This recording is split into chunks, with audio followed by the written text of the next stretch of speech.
My wife admitted she only had our children to keep her ex interested. I only had kids with you to make Ryan see what he lost, Emily said at dinner while our twins slept upstairs. Every time he sees them on Instagram, it kills him a little more inside. The words hung in the air like poison gas. I'd been cutting into my steak, and the knife stayed frozen halfway through the meat. Emily kept eating her salad like she'd just commented on the weather. 8 years of marriage, 5-year-old twins, and she'd just admitted our entire family was built on revenge against a man who dumped her a decade ago. My hand started shaking so bad I had to set the knife down before I dropped it. "What did you just say?" I managed to get out, though my throat felt like sandpaper. Emily looked up from her plate with this casual expression that made my skin crawl. "Oh, come on, Daniel. You had to know Ryan was the love of my life. When he left me for Melanie, it destroyed me. But then I found out she can't have kids." She smiled. Actually smiled, like she was sharing good news. "Multiple IVF attempts, all failed. Meanwhile, look what we made." She gestured upstairs where Sophia and Liam were sleeping, talking about our children like they were trophies in a display case. The restaurant sounds from the kitchen seemed impossibly loud suddenly. The dishwasher running, the ice maker dropping cubes, every normal household noise amplified while my world collapsed. I pushed back from the table and stood up, needing distance from her, from this conversation, from the woman I thought I'd known. Emily didn't even flinch. She took another bite of salad, scrolling through her phone with her free hand. "Look," she said, turning the screen toward me. 3,000 likes on yesterday's photo. Ryan viewed my story within 2 minutes of posting. He always does. The photo showed our twins at the park, matching outfits, perfect lighting, the kind of staged family moment I'd never questioned before. Now it looked like evidence of something sick and calculated. I walked to the sink and gripped the counter edge until my knuckles went white, trying to process what she'd admitted. "You're telling me our children exist to torture your ex-boyfriend?" The words sounded insane coming out of my mouth, but Emily just shrugged like I'd asked if she wanted coffee. "Not just to torture him. I mean, I do love them. They're beautiful kids. But yes, knowing Ryan sees what he gave up, what he could have had if he'd stayed with me, that's been the best part." She stood up and brought her plate to the sink, standing close enough that I could smell her perfume, the same vanilla scent I'd loved for years. Now it made me nauseous. "Besides, you wanted kids too. Everyone wins. Everyone wins. Like our twins were some kind of business deal where all parties profited." I turned to face her, searching her face for any sign of the woman I'd fallen in love with, the one who'd cried at our wedding, who'd held my hand through my father's funeral, who'd sung lullabies to our babies. This stranger wearing Emily's face stared back with cold calculation I'd never seen before. That night I couldn't sleep. I lay in bed next to Emily while she breathed evenly, peacefully, like she hadn't just revealed our entire marriage was the elaborate scheme for revenge. Every memory felt tainted now. The day she'd told me she was pregnant, was she thinking about Ryan? When we'd picked names, decorated nurseries, had she been imagining his reaction to the photos she'd post? I got up at 3 a.m. and went to check on the twins. Sophia had kicked off her blankets like always, and Liam was curled up with his stuffed dinosaur. They looked so innocent, so unaware that their existence had been engineered as weapons in their mother's psychological warfare. I fixed Sophia's blanket and sat in the rocking chair where I'd spent countless nights soothing them through fevers and nightmares. How was I supposed to protect them from the truth that their mother had created them to hurt someone else? The next morning, Emily made breakfast like nothing had happened. Pancakes with smiley faces for the kids, coffee strong how I liked it, fresh fruit arranged perfectly on the plates. She'd already dressed the twins in coordinating outfits, no doubt planning another Instagram post. I watched her help Liam with his orange juice, wiping his chin gently, and wondered if any of her maternal actions were genuine or just part of the performance. "We're going to the farmer's market after breakfast," she announced. "The lighting is perfect there this time of day." Of course it was. Everything in our life had apparently been optimized for maximum social media impact. The twins cheered about the market, excited for the honey sticks and balloon animals. They had no idea they were props in their mother's revenge fantasy, just happy kids looking forward to a fun Saturday morning. I started noticing things I'd ignored before. The way Emily would check her phone obsessively after posting photos of the kids, her face lighting up when she'd mutter, "He saw it." The way she'd spend an hour getting them ready for simple errands, making sure their hair was perfect, their clothes Instagram-worthy. The way she'd positioning them just right for photos, reshooting until she got the perfect image. What I'd thought was normal social media mom behavior now looked pathological. She wasn't documenting our children's lives. She was creating a curated exhibition designed to torment a man who'd left her a decade ago. Even their activities seemed chosen for maximum impact. The expensive music lessons, the boutique soccer league, the perfectly staged birthday parties that cost thousands of dollars. It was all performance, all for Ryan's consumption. I started my own investigation, going through Emily's social media with new eyes. Her Instagram was public, with 10,000 followers, but I realized now it was an audience of one that mattered. Every post tagged with locations Ryan would recognize, restaurants they'd been to together, parks near his neighborhood. The captions were weapons disguised as mommy blog content. So blessed to have these two angels. Can't imagine life without them. Posted on what I now knew was Ryan's birthday. Some people search their whole lives for this happiness. Posted on what would have been their anniversary. The comments were full of friends and strangers gushing over our perfect family, but Emily only ever hearted the ones that mentioned how lucky she was, how beautiful the children were, how some people would give anything for what she had. She was building a monument to everything Ryan had walked away from.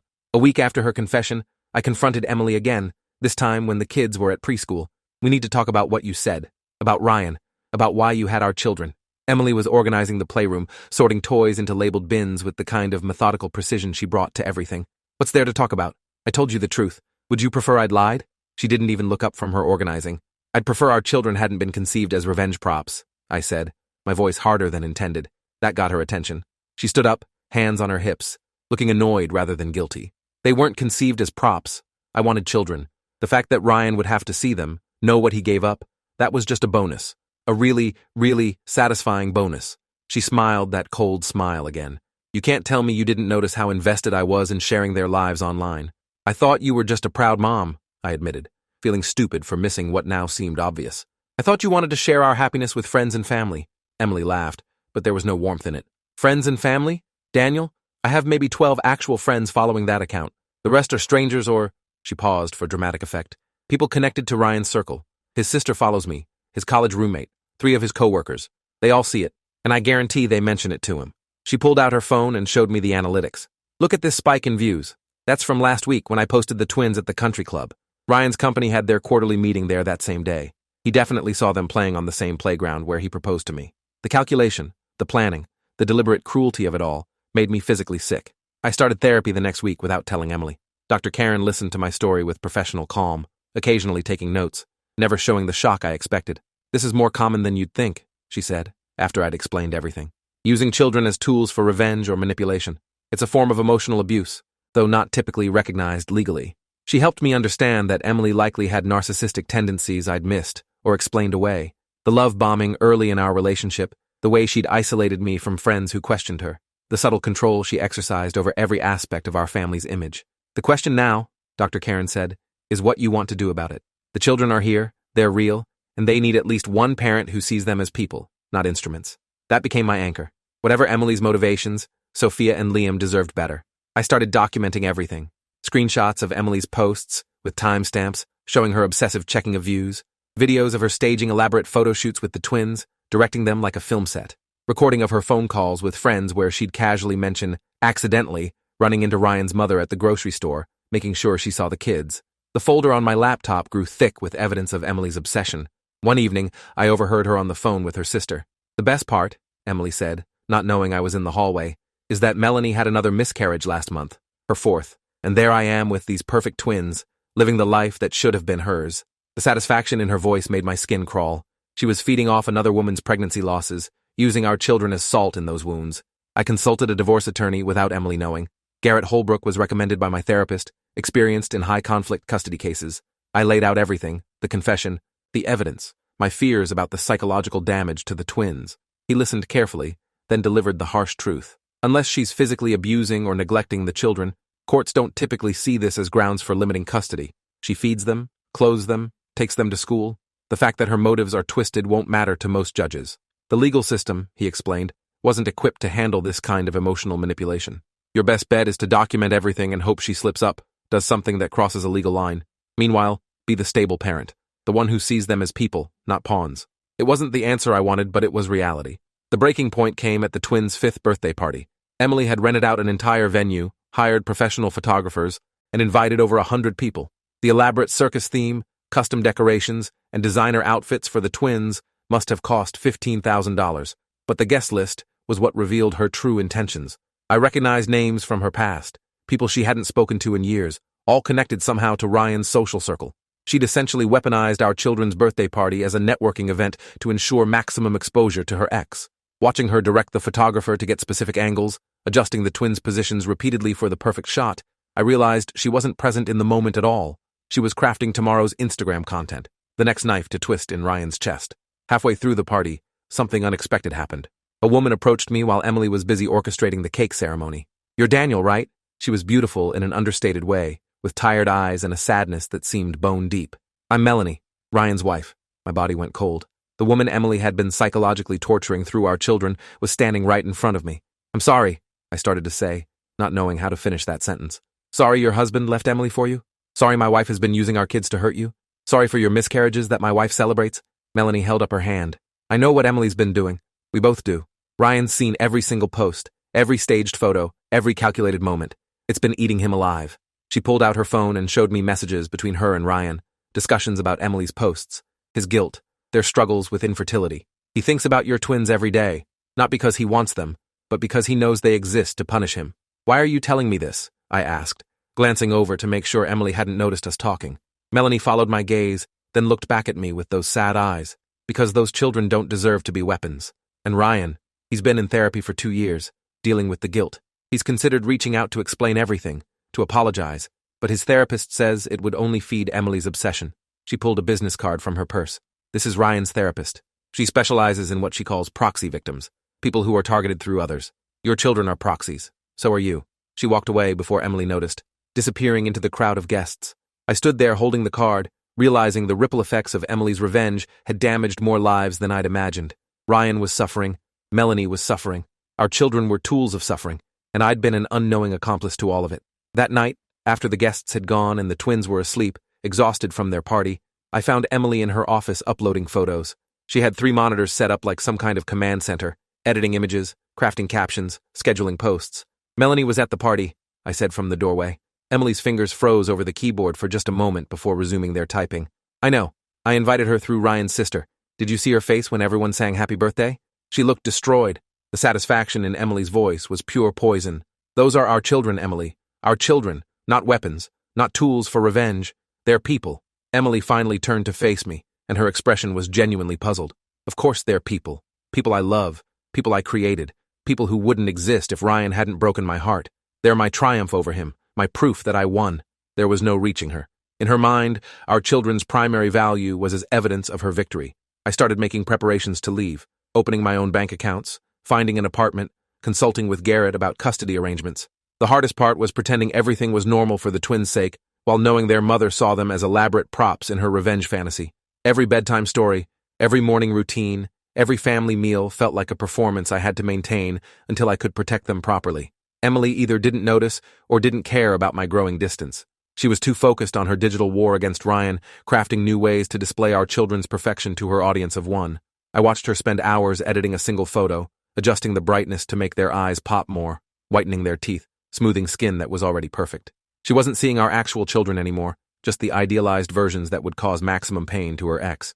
The custody mediation was brutal. Emily's lawyer painted me as an unstable parent, trying to separate children from their loving mother based on normal social media use. My evidence of her obsession was dismissed as a father uncomfortable with modern parenting and social sharing. Emily presented herself as the devoted mother, showing up with printed photo books of all the activities she'd done with the twins, conveniently leaving out that every activity was staged for Ryan's consumption. The mediator suggested joint custody with Emily as the primary parent, seeing no danger to the children. "Many parents share photos online," she said. "It's not grounds for limiting custody." Garrett had warned me this would likely happen, but hearing it still felt like failing my children. The system couldn't see the psychological manipulation because it was too subtle, too sophisticated for legal frameworks designed around physical harm. I got them Wednesday nights and every other weekend. Those became the only times the twins could just be kids. No cameras, no staged moments, no perfect outfits. We'd build blanket forts, make messy art projects, have dance parties in our pajamas. Sophia started opening up during our time together, saying things like, "Mommy gets mad when I don't smile right for pictures," and "Sometimes I'm tired of being pretty." Liam began refusing to wear the formal clothes Emily picked out, preferring his dinosaur t-shirts and comfortable shorts. They were starting to feel the weight of being props, even if they couldn't articulate it. I documented these conversations carefully, building a case for the future when they'd be old enough for their preferences to matter legally. Every week they'd return to Emily's house and the performance would resume, but at least they had breaks from being weapons in their mother's war. 3 months after the separation, everything changed. Emily called me at 2 a.m., hysterical. "He's dead. Ryan's dead. Car accident. He's gone." Through her sobs, I pieced together what had happened. Ryan had been driving home from therapy when he ran a red light and hit a tree. No other cars involved, just him and whatever demons he'd been carrying. The police said he'd been distracted, possibly emotional, but Emily had her own interpretation. The last thing he saw was yesterday's post, the twins at his old elementary school. I'd enrolled them in summer camp there. He knew that's where he went. He saw it and then, she trailed off, but the implication was clear. She believed her final twist of the knife had pushed him over the edge, and she was triumphant, even in her tears. The funeral was surreal. Emily insisted on bringing the twins, dressing them in designer black outfits like miniature mourners in a fashion spread. She positioned herself where Ryan's family would see her with the children, a final victory lap at his graveside. Melanie stood on the other side of the casket, destroyed by grief, while Emily played the role of concerned ex-girlfriend there to pay respects. I kept the twins at the back, trying to shield them from their mother's performance, but Sophia tugged my hand and whispered, "Why is Mommy smiling when everyone else is crying?" I didn't have an answer that a 5-year-old could understand. How do you explain that Mommy had won her sick game, and even death couldn't dim her satisfaction? That night, Emily posted a black square on Instagram with the caption, "Some loves never die," and I watched the likes pour in from people who had no idea what they were really witnessing. Ryan's death didn't end Emily's obsession. It transformed it. Now she had the perfect tragedy to exploit. The dead ex-boyfriend who'd never gotten to have children of his own. She crafted a whole narrative about teaching the twins to honor Uncle Ryan's memory, visiting his grave with flowers, telling them stories about Mommy's friend who went to heaven. Every memorial post got thousands of likes and comments about what an angel she was for honoring his memory. But I knew the truth. She was dancing on his grave, using our children as props in her final performance. Melanie reached out to me a month after the funeral. She was moving across the country, couldn't bear to stay where everything reminded her of Ryan. "Did Emily ever tell you why Ryan left her?" she asked during our coffee meeting. I shook my head. She got pregnant when they were together. Ryan was thrilled, already picking names. Then Emily terminated it without telling him. Said she wasn't ready, that a baby would ruin her figure, her career plans. Ryan found out from a mutual friend, and it destroyed him. He left that same day. The revelation recontextualized everything. Emily had rejected children with Ryan when he wanted them, then had them with me specifically to torture him with what he'd lost. The calculated cruelty of it was breathtaking. She'd denied him fatherhood, then flaunted it for a decade, driving him to his death. And our innocent twins were the unwitting weapons in this psychological murder. I shared this with Garrett, hoping it would change our custody situation, but the legal reality remained unchanged. "She didn't commit a crime," he said. "Being a horrible person isn't illegal. Using your children for revenge isn't illegal as long as they're fed, clothed, and educated. The law had no provision for souls being poisoned, for children being groomed as instruments of someone else's pain.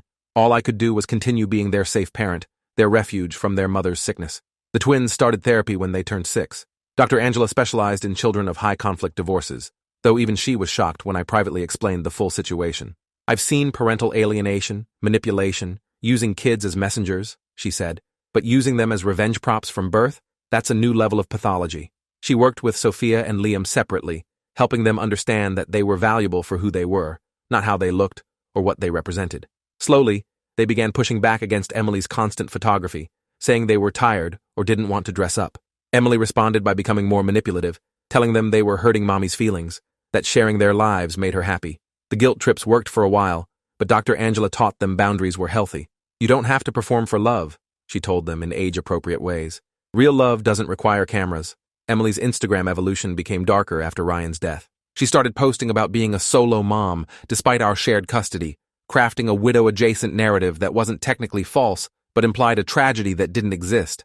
The twins became angels who helped Mommy heal from loss, and she started a blog about parenting through grief that gained a massive following.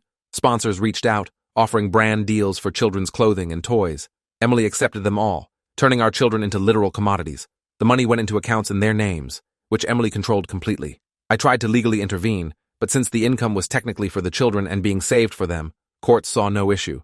The twins were becoming famous for a story that was entirely fabricated, their images sold to market products, their childhood commercialized for their mother's profit, and continued revenge against a dead man.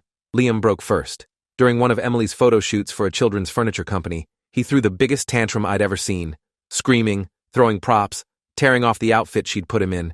Emily called me, furious, saying I'd turned him against her, but when I picked him up, he clung to me sobbing, saying he hated being a picture boy. He wanted to play soccer with his friends, not stand still for hours while Mommy got the right shot. That became our first real victory in court. Dr. Angela testified that the commercial exploitation was causing psychological distress. The judge ordered that both parents had to consent to any paid partnerships involving the children. Emily was livid, but it was the first crack in her control. She could still post personal photos, but the monetization stopped. The sponsors pulled out when they couldn't guarantee both parents' cooperation, and Emily's influencer career collapsed. She blamed me in a series of now-deleted posts about fathers who didn't support their children's opportunities. The real breakthrough came when Sophia, at 7, did a school project about her family. She drew 2 pictures, one labeled Camera Family, showing all of them posing formally, everyone smiling the same practiced smile. The other labeled Real Family showed just her, Liam, and me playing in the park, no phones in sight. Her teacher called me, concerned about the distinction Sophia was making. That drawing became crucial evidence in our renewed custody battle. Dr. Angela explained to the court how Sophia had internalized that there were 2 versions of her life, the performance and the reality. The judge finally began to understand the psychological split Emily had created. He ordered a custody evaluation with a specialist in parental manipulation. The evaluator spent months observing both households, interviewing teachers, reviewing the thousands of social media posts. Her report was damning. Emily's home was described as a stage environment where children couldn't relax or be authentic, where love was contingent on performance. The custody modification hearing was Emily's first real loss. The judge awarded me primary custody with Emily getting supervised visitation until she completed therapy and parenting classes focused on seeing children as individuals, not extensions of herself. Emily's breakdown in court was spectacular. She screamed that I'd stolen her babies, that I'd destroyed her life, that the twins were ungrateful after everything she'd done for them. The judge had her removed from the courtroom. But the most telling moment was when she yelled, "I created them! They're mine! Ryan should see what he lost." Even facing the loss of her children, she couldn't stop making it about her dead ex-boyfriend. The court officer escorted her out while she was still ranting about the injustice, how the photos were art, how the children loved being special. The twins weren't in the courtroom, thankfully, but the transcript would exist forever. Their mother's own words confirming they were props in her revenge play. Emily's supervised visits were painful to watch through the reports. She'd still try to take photos, asking the supervisor if just one for memories was okay, not understanding why she was being denied. She'd bring designer outfits for the twins to wear during visits, getting frustrated when they chose their own comfortable clothes instead. She'd talk about all the opportunities they were missing, the sponsorships that were waiting, the followers asking where they'd gone. The supervisor noted that Emily rarely asked the twins about their interests, their friends, their feelings. Every conversation was redirected to their appearance, their performance, what content they could create together once this misunderstanding was resolved. The twins started dreading visits, asking if they had to go, developing stomach aches and headaches before each scheduled time with their mother. Dr. Angela documented the psychosomatic symptoms, the anxiety manifesting physically. Eventually, visits were reduced to once a month, then every other month, as Emily showed no progress in therapy. The twins are 10 now. They've been with me primarily for 3 years. Their Instagram famous years feel like someone else's life to them. A strange dream where they were dolls in their mother's elaborate dollhouse. Sophia is into robotics and coding, spending hours building things that work rather than just look pretty. Liam loves basketball and comic books, embracing being a regular kid who can be messy and imperfect. They both still have moments of anxiety about photos, freezing when someone pulls out a phone at birthday parties, asking if they look okay before realizing they don't have to perform anymore. Therapy continues, probably will for years, undoing the damage of being born as weapons rather than wanted for themselves. Emily still posts old photos of them, recycling content from when she had access, maintaining the fiction that she's their devoted mother. New followers don't realize the photos are years old, that she hasn't seen her children properly in ages. She's built her identity so completely around being their mother that she can't exist without the performance, even when the performers have left the stage. I found out recently that Emily's back in therapy, not the court-ordered kind, but voluntary treatment with a specialist in complicated grief. Not grief for our marriage or losing custody, but for Ryan. 10 years after he left her, 3 years after his death, she's finally processing the original wound that turned our children into weapons. Her therapist reached out with Emily's permission, hoping for some kind of resolution that might eventually allow her to have a healthy relationship with the twins. But when I asked if Emily understood yet that our children weren't supposed to be revenge, the therapist went quiet. She's beginning to understand they were hurt by her actions, she said carefully. But separating them from her feelings about Ryan, that's going to take a lot more work. So we wait. The twins grow and heal and become themselves, while their mother remains frozen in a revenge fantasy that consumed everything she claimed to love. Last week, I was cleaning out old boxes and found our wedding album. There's a photo of Emily dancing with her father, but she's looking over his shoulder at someone outside the frame. I remembered now. Ryan had come to the reception with a date, staying just long enough to be polite. Emily had been radiant that day, but now I could see it clearly. She wasn't looking at her father or me or our future together. She was looking at Ryan, making sure he saw her in her wedding dress, marrying someone else, moving on. Even our wedding had been a performance for him. Every milestone, every moment that should have been ours was actually his. The twins weren't the first props in her revenge. I was. The supportive husband, the stable provider, the man who gave her the children she could use to destroy her ex. I'd been cast in Emily's twisted play without auditioning for the role, and it took me 8 years to realize I was just another prop in her elaborate production. The twins and I survived it, but the scars remain. Reminders that sometimes love is just obsession wearing a wedding dress, and children can be born as weapons in wars they never chose to fight.